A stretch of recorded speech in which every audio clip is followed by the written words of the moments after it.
نحمده ونصلي ونسلم على رسوله الكريم أما بعد فأعوذ بالله من الشيطان الرجيم بسم الله الرحمن الرحيم ومن يطع الله والرسول فأولئك مع الذين أنعم الله عليهم من النبيين والصديقين والشهداء والصالحين وحسن أولئك رفيقا ذلك الفضل من الله وكفى بالله عليما صدق الله مولانا العظيم اللهم صل على سيدنا ومولانا محمد وعلى آل سيدنا ومولانا محمد وبارك وسلم۔ اور جو کوئی اطاعت کرتے ہیں اللہ اور رسول کی صلی اللہ علیہ وسلم پر یہی لوگ ہیں ان کے ساتھ جن پر اللہ تعالیٰ نے انعام کیا نبیین، صدیقین، شہداء اور صالحین میں سے، اور یہ لوگ رفاقت کے اعتبار سے بہت اچھے ہیں۔ یہ فضل ہے اللہ کی جانب سے اور کافی ہیں اللہ تعالیٰ جاننے والے۔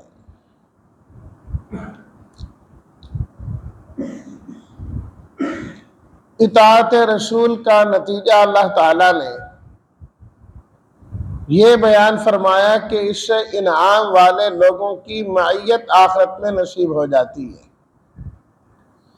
اور انعام والے لوگوں کا تذکرہ کرتے ہوئے فرمایا کہ سب سے پہلے تو انبیاء کرام علیہم الصلاۃ والتسلیمات ہیں جن پر اللہ تعالیٰ کا انعام ہے۔ دوسرے نمبر پر صدیقین ہیں، یہاں تک کل بات ہو گئی تھی۔ صدیقین جمع ہے صدیق کی، اور صدیق کا لفظی معنی ہوتا ہے صداقت سے، ہے نا، صدق سچائی کو کہتے، صدیق سچے کو کہتے، وہ آدمی جو سچا ہو۔ نبی کریم صلی اللہ علیہ وسلم نے ارشاد فرمایا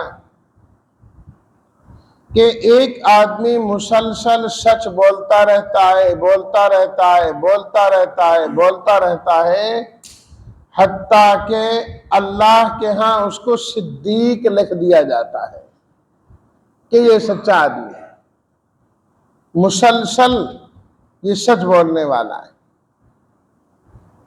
فرمایا اسی طرح ایک آدمی مسلسل جھوٹ بولتا رہتا ہے،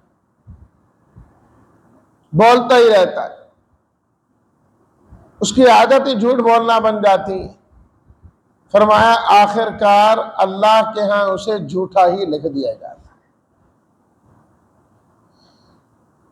گویا کہ صدیق وہ ہوتا ہے جو عقیدے کا بھی سچا ہو، زبان کا بھی سچا ہو، اور عمل کا بھی سچا ہو۔ جب یہ ساری سچائیاں جمع ہو جائیں تو اسے صدیق کہا جاتا ہے۔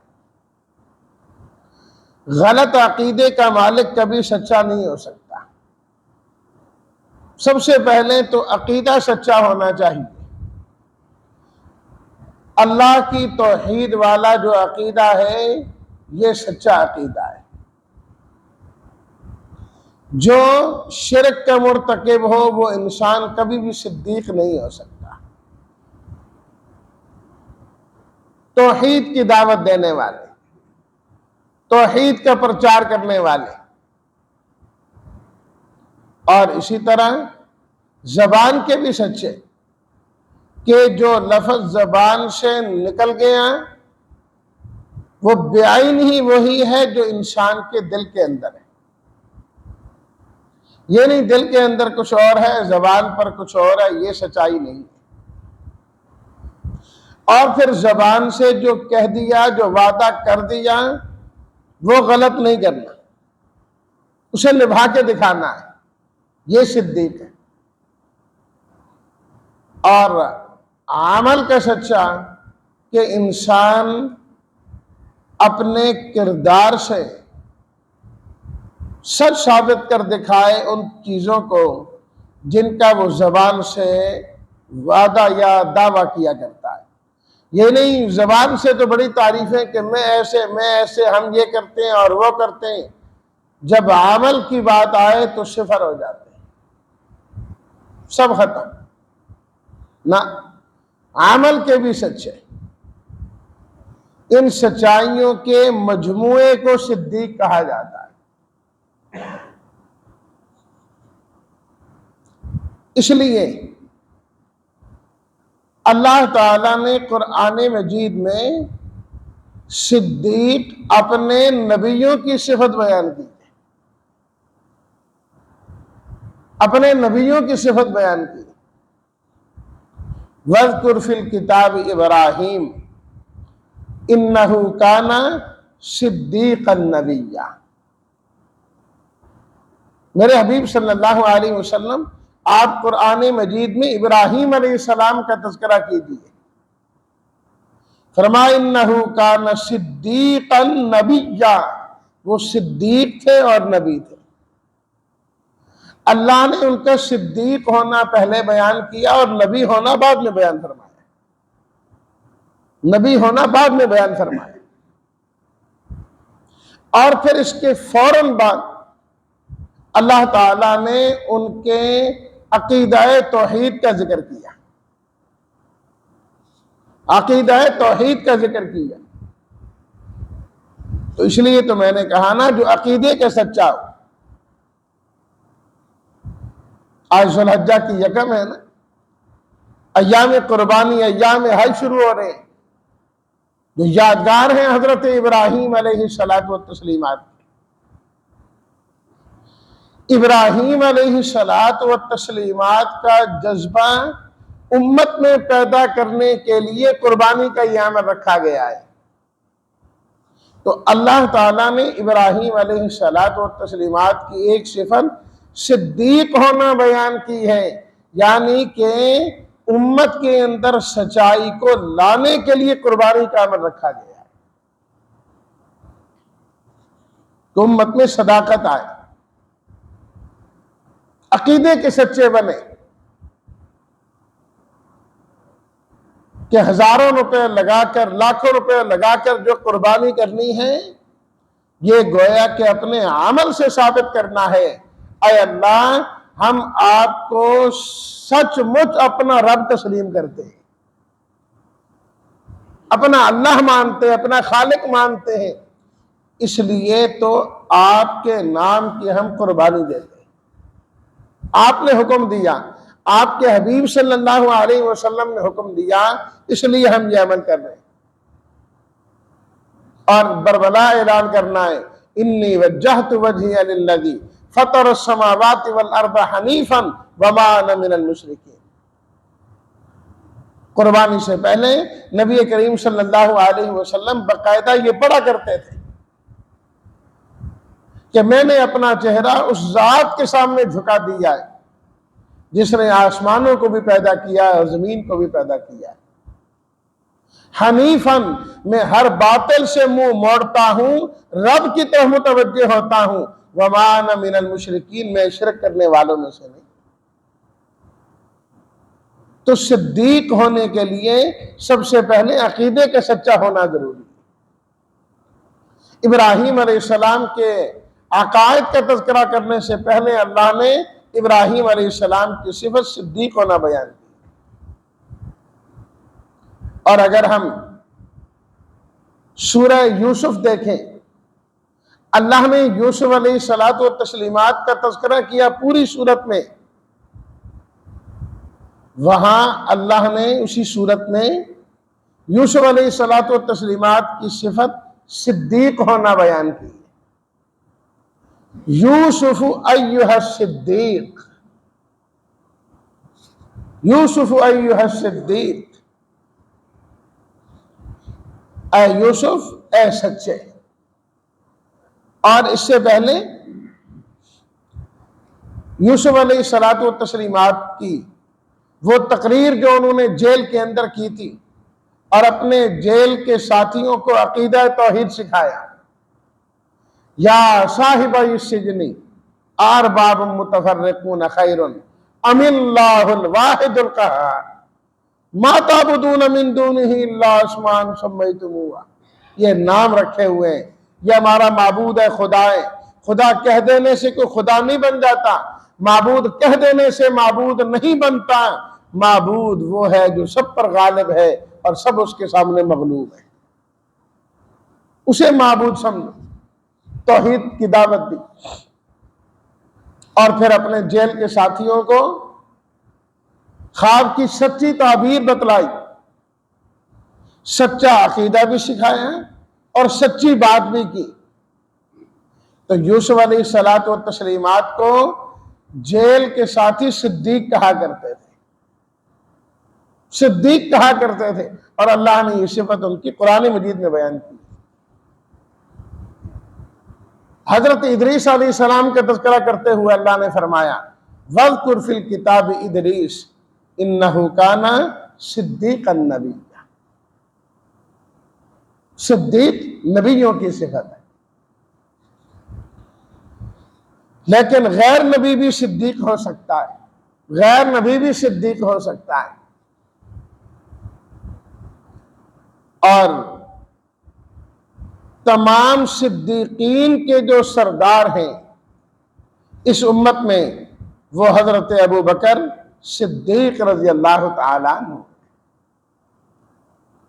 اور آپ کا صدیق ہونا یہ امت نے کوئی آپ کو لقب نہیں دیا، نبی کریم صلی اللہ علیہ وسلم نے خود حضرت ابو بکر صدیق رضی اللہ تعالیٰ عنہ کو صدیق فرمایا. فرمایا انت صدیق، آپ صدیق ہیں، تصدیق کرنے والے کہ آپ کا ظاہر آپ کا باطن بالکل صاف ستھرا اور اجلا ہے، عقیدہ بھی سچا ہے، بات بھی سچی ہے. اس لیے حضرت ابو بکر رضی اللہ تعالیٰ عنہ جھوٹ سے ہمیشہ بچا کرتے تھے. بلکہ لکھا ہے کتابوں میں سفر ہجرت میں حضرت ابو بکر رضی اللہ تعالیٰ عنہ نبی کریم صلی اللہ علیہ وسلم کے ساتھ ہے. کتنا مشکل سفر تھا، مکہ والے آپ کے پیچھے لگے ہوئے، چھپ چھپا کے سفر کیا اور مکہ مکرمہ سے باہر گئے. جب مدینہ کے راستے پر جا رہے تھے تو راستے میں ایک شخص مل گیا جو حضرت ابو بکر رضی اللہ تعالی عنہ کو جانتا تھا، پہچانتا تھا، کیونکہ حضرت ابو بکر رضی اللہ تعالی عنہ تاجر تھے، مختلف علاقوں میں آیا جایا کرتے تھے اور مکہ کے سرداروں میں سے تھے. تو وہ آپ کو پہچان گیا اور آپ سے آ کر ملا، اور آپ علیہ الصلوۃ والتسلیمات کو وہ نہیں جانتا تھا. کہنے لگا کہ یہ آپ کے ساتھ کون ہے؟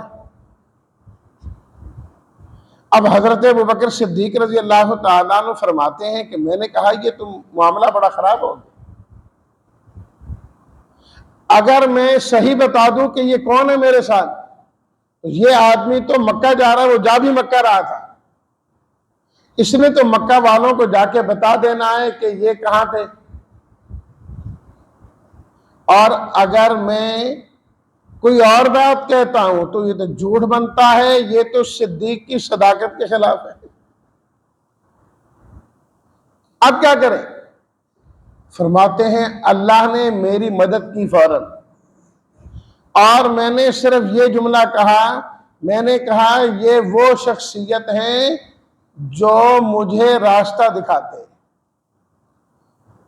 رجل یہدین السبیل، یہ تو وہ آدمی ہیں جو مجھے راستہ دکھاتے۔ اس زمانے میں جب سفر کیا کرتے تھے، اللہ اکبر، تو راہبر ساتھ لے لیا کرتے تھے جو راستہ بتلاتا، اور وہ سیکھ کے پیسے لیتے، معاوضہ لیا کرتے تھے۔ اس نے سمجھا کہ شاید ابو بکر رضی اللہ تعالیٰ عنہ جہاں جا رہے ہیں نا، اس جگہ کا راستہ ان کو معلوم نہیں ہے، اس لیے ساتھ کوئی ایسا شخص لے لیا ہے جو ان کو راستہ بتلاتا جا رہا ہے۔ جبکہ حضرت ابو بکر رضی اللہ تعالی عنہ کا ارادہ یہ تھا کہ یہ تو اللہ کے نبی ہیں جو ہمیں جنت کا راستہ دکھاتے ہیں، جنت کا راستہ دکھاتے ہیں، یہ تو نبی کریم صلی اللہ علیہ وسلم۔ تو یہ ہوتا ہے صدیق ہونا، صدیق ہونا کہ جھوٹ سے کوسوں دور رہنا ہے، دور رہنا ہے، اس کے قریب نہیں آنا۔ اللہ اکبر۔ چونکہ ابراہیم علیہ الصلاۃ والتسلیمات کی صفت اللہ نے صدیق ہونا بیان کی ہے نا، اس لیے زندگی میں 2-3 معاملات ایسے ہوئے کہ حضرت ابراہیم علیہ السلام ان کو یہ کہتے تھے کہ یہ صداقت کے خلاف ہے، یہ جھوٹ ہے، حالانکہ وہ جھوٹ بنتے نہیں ہیں۔ دیکھو نا، بت ان کے توڑے نا، تو جب انہوں نے پوچھا کہ کس نے بت توڑے، تو فرمایا بڑا یہ کھڑا ہے، اس نے کیا ہوگا۔ مقصد یہ تھا کہ جب تم ان کو خدا مانتے ہو، اور خدا تو وہ ہوتا ہے جو چاہے کرے، جب تمہارے عقیدے کے مطابق یہ خدا ہے پھر اسی نے کیا ہوگا نا۔ یہی وجہ ہے، فرمایا قیامت کے دن جب لوگ ابراہیم علیہ الصلاۃ والتسلیمات کے پاس جائیں گے کہ آپ اللہ تعالیٰ سے درخواست کر دیں حساب و کتاب شروع ہو جائے، بڑی تکلیف میں ہے، ابراہیم علیہ الصلاۃ والتسلیمات فرمائیں گے کہ نہیں، میں یہ کام نہیں کر سکتا، کیونکہ زندگی میں میں نے 1-2 کام ایسے کیے ہیں وہاں حدیث میں لفظ کذب آتا ہے، اس لیے میں یہ نہیں کر سکتا۔ وہاں بھی یاد رکھیں گے، حالانکہ یہ چیزیں جھوٹ ہے ہی نہیں، مقصد ہی کچھ اور تھا، بات اور کرنے دے۔ جب انہوں نے کہا کہ آپ چلیں، ہم میلے پہ جا رہے ہیں اپنے معبودوں کی بات کرنے اور کیا سے کیا، ابراہیم علیہ السلام نے فرمایا انی سقیم، میں بیمار ہوں۔ وہ یہ سمجھے کہ شاید صحت ٹھیک نہیں، انہوں نے فرمایا نہیں، روحانی طور پر میں تمہارے ساتھ نہیں چل سکتا، جس طرح صحت مند اور بیمار میں فرق ہوتا ہے اسی طرح تمہارے اور میرے عقیدے میں فرق ہے۔ لیکن لفظ سقیم بولا، فرمایا دیکھو میں نے تو ایسی بات کی ہے، اس لیے میں کیسے جرأت کر سکتا ہوں کہ میں سفارش کروں، آپ علیہ الصلوۃ والسلام کے پاس لوگوں کو بھیج دیں۔ اللہ اکبر۔ تو جب اللہ یہ مقام عطا فرما دیتے ہیں تو پھر انسان کا کردار بھی اس طرح صاف ہو جاتا ہے۔ اللہ اکبر۔ تو صدیق ایسا اندر سے صاف ہوتا ہے، اور بلکہ شیخ مجدد الفسانی رحمۃ اللہ علیہ نے بڑی خوبصورت مثال سے صدیق کا مقام سمجھایا، فرمایا کہ جس طریقے سے ایک شخص جب آئینے کے سامنے کھڑا ہوتا ہے تو بعین ہی جو کچھ ادھر ہوتا ہے شیشے اور آئینے میں بھی وہی نظر آتا ہے، جبکہ یہ اصل ہوتا ہے اور وہ عکس ہوتا ہے۔ یہ بندہ سچی مچی تو ادھر نہیں چلا گیا نا، اس کا عکس ادھر نظر آتا ہے۔ حضرت فرماتے ہیں نبوت کا عکس اگر کسی نے دیکھنا ہو تو اس کو صدیق کہا جاتا ہے۔ وہ صدیق کہ نبی والی ساری صفات جس کے اندر پائی جائیں پر وہ اللہ کا نبی ہو نہ، صفات اور خوبیاں مکمل طور پر پائی جا رہی ہوں، اس کو صدیق کہا جاتا ہے۔ اور حضرت ابوبکر صدیق رضی اللہ تعالی عنہ ایسی ہی شخصیت ہیں کہ آپ علیہ الصلوۃ والتسلیمات کی ساری صفات اگر دیکھی جائیں تو وہ حضرت ابوبکر صدیق رضی اللہ تعالیٰ عنہ میں موجود ہے، اور صرف مسلمان ہی اس چیز کے قائل نہیں، کفار نے بھی اس چیز کو تسلیم کیا ہے۔ صرف ایک حوالہ ذکر کرتا ہوں، جب نبی کریم صلی اللہ علیہ وسلم پر پہلی وحی نازل ہوئی تو آپ نے صلاۃ و تسلیمات گھر میں تشریف لائے اور فرمایا زملونی زملونی دثرونی دثرونی، مجھے سردی لگ رہی ہے، چادر دے دو، کمبل دے دو۔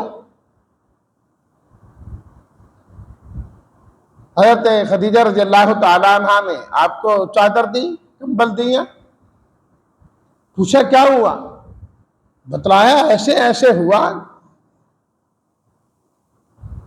تو حضرت خدیجہ رضی اللہ تعالی عنہا آپ نے اس صلاۃ و تسلیمات کو اپنے ایک عزیز کے ہاں لے گئی جو اہل کتاب کے بڑے عالم تھے، اور جا کر سارا واقعہ بیان کیا تو انہوں نے تسلی دی کہ آپ کو گھبرانے کی ضرورت نہیں، غالباً ابن الداغنہ، تسلی دی انہوں نے ساری، اور انہوں نے آپ کی صفات بیان کی، اِنَّكَ لَتَصِلُ الرَّحِمَ وَتَكْسِبُ الْمَعْدُومَ، یہ بخاری شریف کے اندر روایت موجود ہے کہ آپ تو صلہ رحمی کرتے ہیں، جس کا کوئی نہ ہو آپ اس کے ساتھی بنتے ہیں، غریبوں اور مسکینوں کی آپ مدد کیا کرتے ہیں، فلاں فلاں صفات بیان کی۔ فرمایا ایسی شخصیت جو ہوتی ہے نا وہ کبھی ضائع نہیں ہوتی، اللہ تعالیٰ آپ کو نوازنے لگے۔ اور میں آپ کو خبر دے دوں، ایک وقت آئے گا کہ یہ مکہ والے آپ کو یہاں سے نکالیں گے۔ آپ نے صلاۃ و تسلیمات نے فرمایا مجھے، کہا بالکل، اس لیے کہ آپ کو وہی پیغام دیا جا رہا ہے جو موسیٰ علیہ الصلاۃ والتسلیمات کو دیا گیا، اور جس کے پاس یہ پیغام آتا ہے ان کے ساتھ دشمنی کرنے والے موجود ہوتے ہیں۔ اسی بخاری شریف میں یہ روایت بھی ہے کہ جب ایک موقع اس طرح آیا کہ حضرت ابوبکر رضی اللہ تعالیٰ عنہ مکہ والوں کے مظالم سے، تکلیفوں سے بڑے تنگ آ گئے اور کہنے لگے کہ میں مکہ چھوڑ کے جاتا ہوں، اور اس ارادے سے چل پڑے۔ جب مکہ والوں کو معلوم ہوا تو وہ پریشان ہو گئے کہ ہیں ابوبکر رضی اللہ تعالیٰ عنہ یہاں سے چلیں گے، وہ لوگ بھاگ کے آئے۔ حضرت ابوبکر صدیق رضی اللہ تعالیٰ عنہ کو روکا، کہا آپ جیسی شخصیت کو ہم کبھی نہیں جانے دیں گے، آپ یہیں رہیں گے۔ کیوں؟ اس کے بعد انہوں نے حضرت ابوبکر رضی اللہ تعالیٰ عنہ کی صفات بیان کی، آپ تو ایسے ہیں، آپ تو ایسے ہیں، آپ تو ایسے ہیں، آپ تو ایسے ہیں، بعینی ہی وہی صفات بیان کی جو نبی کریم صلی اللہ علیہ وسلم کی اس وقت کے لوگوں نے بیان کی۔ دونوں میں کوئی فرق نہیں ہے، وہی الفاظ ادھر بھی ہیں اور وہی الفاظ ادھر بھی ہیں۔ تو حضرت ابوبکر صدیق رضی اللہ تعالیٰ عنہ عکس نبی تھے۔ نبوت کا عکس اگر دیکھنا ہو تو وہ حضرت ابوبکر صدیق رضی اللہ تعالیٰ، آپ نے صلاۃ و تسلیمان تمام انبیاء کے سردار ہیں، اور حضرت ابوبکر رضی اللہ تعالیٰ عنہ ساری امت کے سردار ہیں، ساری امت کی سرداری آپ پر ختم۔ اس لیے تو آپ نے صلاۃ و تسلیمات نے اپنے بعد مصلی امامت پر خود حضرت ابوبکر صدیق رضی اللہ تعالیٰ عنہ کو کھڑا کیا۔ اپنی تکلیف میں آپ نے فرمایا مرو ابا بکر فلیصلی بالناس، جا کے حکم دو ابو بکر کو کہ وہ لوگوں کو نماز پڑھائیں۔ عرض کیا بھی گیا، حضرت عائشہ رضی اللہ تعالیٰ عنہا نے بھی عرض کی کہ آپ کے مصلی پر ان کا نماز پڑھانا بہت مشکل ہے، وہ بہت نرم دل آدمی ہے، نہیں پڑھا سکیں گے۔ اور حضرت ابو بکر صدیق رضی اللہ تعالیٰ عنہ نے خود بھی پیغام بھجوایا تھا حضرت عائشہ رضی اللہ تعالیٰ عنہ، حضرت حفصہ رضی اللہ تعالیٰ عنہ، کہ آپ سفارش کریں، میرے لیے بہت مشکل ہے آپ کی جگہ میں نماز پڑھانا۔ آپ علیہ الصلوۃ والتسلیمات نے فرمایا بالکل نہیں ہو سکتا، میرے مصلی پر نماز پڑھائیں گے تو ابو بکر صدیق رضی اللہ تعالیٰ عنہ پڑھائیں۔ غالباً 17 نمازیں حضرت ابو بکر صدیق رضی اللہ تعالیٰ عنہ نے آپ علیہ الصلوۃ والتسلیمات کی حیات مبارکہ میں مسجد نبوی میں مصلی رسول پر پڑھائی آپ علیہ السلام۔ اللہ اکبر۔ تو انعام والے لوگ انبیاء کے بعد سب سے بڑے صدیق ہوتے ہیں۔ اللہ ہمیں بھی قول و عمل کی سچائی نصیب فرمائے اور عقیدے کی سچائی نصیب فرمائے۔ وآخر دعوانا ان الحمد للہ رب العالمین۔